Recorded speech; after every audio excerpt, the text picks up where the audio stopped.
say, The Princess and the Frog that came out the year before. And I feel like Disney only really hit their stride with 3D animation with Frozen onward. Its environments and art design are still gorgeous to this day, whereas Tangled looks a little washed out in comparison.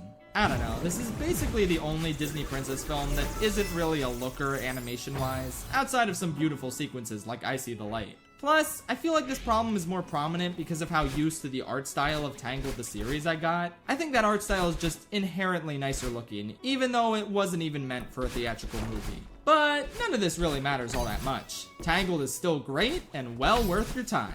I know it's not a competition, but it makes Frozen look like a joke in comparison. LMAO, seriously. Why did people not latch onto this one as much when it's so much better? I don't get it. No, you're not a gamer. No.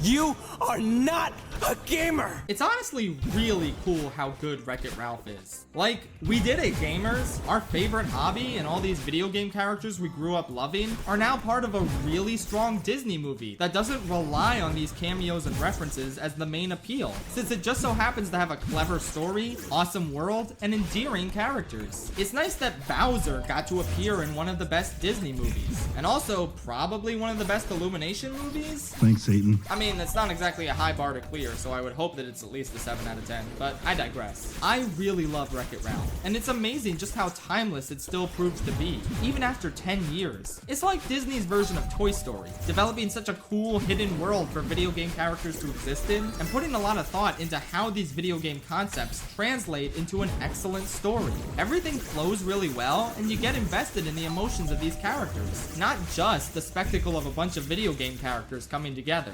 Imagine if this movie relied on just seeing popular brands and shoving popular characters down your throat with no rhyme or reason, and not putting any thought into how the main characters should act. Yeah, that would really suck, right?